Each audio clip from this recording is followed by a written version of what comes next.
नमस्कार, special report में आपका बहुत बहुत स्वागत। मैं हूं आपके साथ अनुराग सक्सेना। गाजा पट्टी के राह फ्रंट पर हमास और इजरायल का युद्ध भीषण दौर में पहुंच चुका है।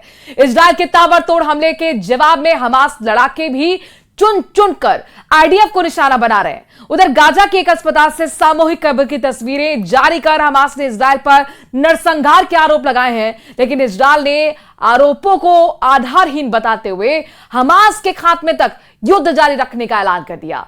इन सब के बीच गाजा युद्ध में सबसे खूंखार विलन की एंट्री भी हो गई है।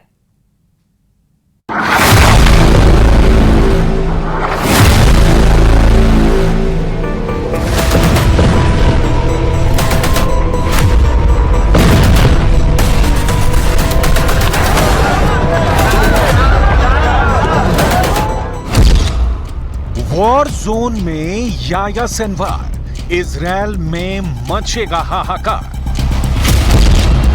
इजरायल का मोस्ट वांटेड फिर मौत बांटने आया। इजरायल में फैला 7 अक्टूबर वाला टेरर। नेतन्याहू के पास सिर्फ 24 घंटे। चेहरा देखिए, चाल देखिए, इनके पूरे चरित्र को बस इस एक बात से जानिए कि इजरायल जैसा देश इन्हें खान यूनुस का कसाई कहता है और गाजा का लादेन भी इन्हें बताया जाता है। जिस नाम से ये दुनिया भर में कुख्यात हैं वो है याह्या सिनवार। हमास के सुप्रीम कमांडर याह्या सिनवार की वॉर जोन में धमाकेदार एंट्री हुई है, जिसके बाद से खून खराबे की लिमिट क्रॉस हो गई है। इजरायल ने भी पूरी ताकत झोंक दी है, जिससे गाजा युद्ध क्लाइमैक्स के मोड़ पर पहुंचता दिख रहा है। गाजा में बेहिसाब बारूद बरस रहा है। आसमान से जंगी जेट मौत बरसा रहे हैं। जमीन पर तोप से, रॉकेट लॉन्चर से, मशीन गनों से चुन चुन कर हमास के अड्डे बर्बाद किए जा रहे हैं। इजरायल का ऑपरेशन राफा फुल फोर्स में एक्टिव है। राफा के पूर्व हिस्से को इजरायल ने तोपखाने से धुआं धुआं कर डाला है। इजरायली डिफेंस फोर्स ने दावा किया है कि जमीनी हमले में कोई रोक नहीं लगाई जाएगी, किसी की भी अब नहीं सुनी जाएगी, क्योंकि जिस दुश्मन की तलाश नेतन्याहू को है वो अब खुलकर जंग में सामने आ चुका है। याह्या सिनवार के युद्ध के मैदान में आने का मतलब क्या है? क्यों हमास चीफ ने नेतन्याहू को चुनौती देते हुए वॉर फ्रंट पर हमास लड़ाकों से वॉर मीटिंग की? इसे जानना जरूरी है, लेकिन पहले देखिए राफा फ्रंट पर बारूदी तांडव का लेवल कहां तक पहुंच चुका है।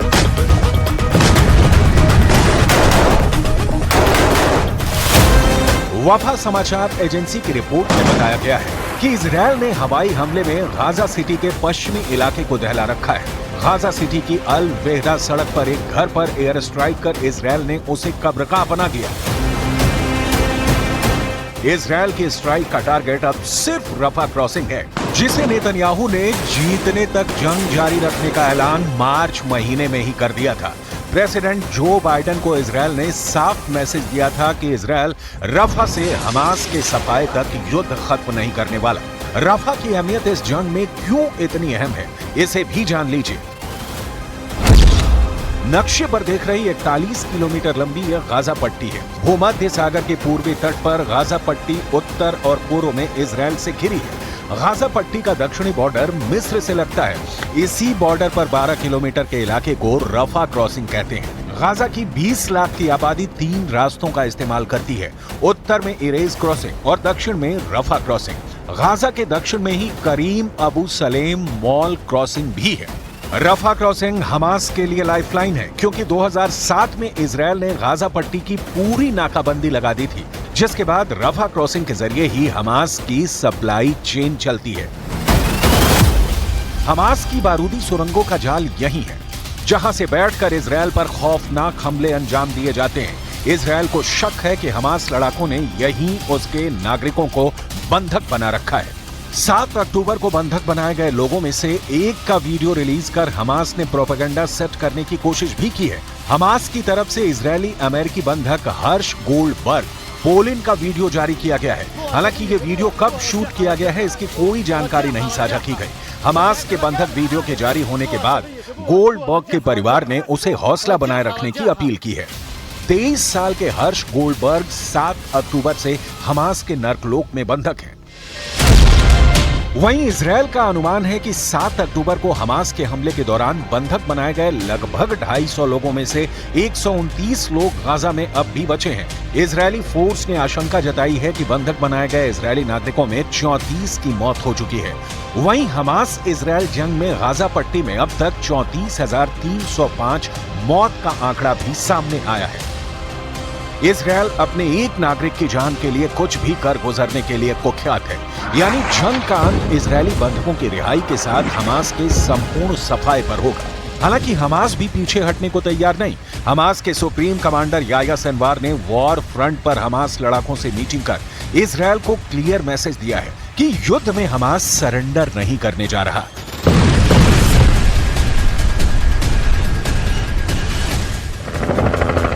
इकसठ साल के याह्या सिनवार अबू इब्राहिम के नाम से जाने जाते हैं। याह्या सिनवार को पहली बार इजरायल ने 1982 में गिरफ्तार किया था। 1985 में याह्या इजरायल के शिकंजे में दोबारा आए थे। उन्हीं दिनों याह्या ने हमास के संस्थापक शेख अहमद यासीन का भरोसा जीत लिया। 1987 में हमास की स्थापना के 2 साल बाद याह्या ने इसके बेहद खतरनाक कहे जाने वाले अंदरूनी सुरक्षा संगठन अल मज़ की स्थापना की। उस वक्त याह्या की उम्र केवल 25 बरस थी। 2011 में कैदियों के अदला बदली के समझौते के तहत इजरायली सैनिक गिलाड शलिट के बदले याह्या सिनवार जेल से आजाद हुए। तब से आज तक याह्या सिनवार इजरायल के सबसे बड़े खलनायक बने हुए हैं। 7 अक्टूबर 2023 को इजरायल में जो खूनी कोहराम मचा उसकी कमांड भी याह्या के हाथों में थी। एक बार फिर जंग के मैदान में बेखौफ होकर याह्या सिनवार के आने का मतलब है कि हमास जल्द बड़े पलटवार की तैयारी में है। हमास का अगला हमला इस युद्ध को सबसे खौफनाक दौर में ले जाएगा।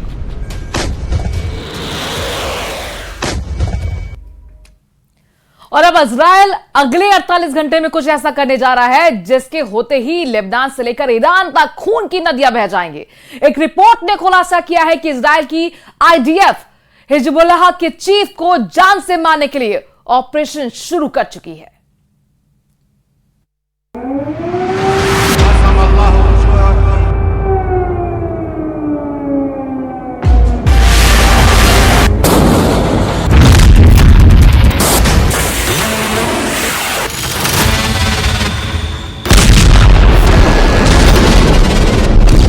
हूथी ने लिया हिजबुल्लाह का बदला। जिस वक्त इजरायली सेना गाजा और रफा में चुन चुन कर हमास के लड़ाकों को मार रही थी, उस वक्त हिजबुल्लाह उत्तरी इजरायल पर लेबनान की तरफ से भीषण हमले कर रहा था। जिस वक्त इजरायल हिजबुल्लाह के 40 ठिकानों पर हमला करके उसके आधे से ज्यादा टॉप कमांडर्स को मार रहा था, ठीक उसी वक्त लाल सागर में यमन के हूथी विद्रोही नौसेना मिसाइलों से अमेरिका और इजरायल के लड़ाकू युद्धपोत पर भीषण हमला कर रहे थे। मिडिल ईस्ट और पश्चिम एशिया में इस वक्त इजरायल अमेरिका की शय पर कोहराम मचाए हुए है। लेकिन ये भी सच है कि ना तो हमास, ना हिजबुल्लाह और ना ही हूथी के लड़ाके हमला करने से चूक रहे हैं। और इसके पीछे की सबसे बड़ी वजह है ईरान, जो इजरायल के वजूद को खत्म करने पर आमादा है। अब आप ये देखिए, भारी हथियारों से लैस अमेरिका और इजरायल के जंगी जहाजों पर हूथी ने कैसे हमला किया है। अमेरिका इजरायल पर हूथी का हमला। ईरान समर्थित हूथी विद्रोहियों ने फिलिस्तीन और हिजबुल्लाह पर हुए हमलों का बदला लाल सागर में लिया है।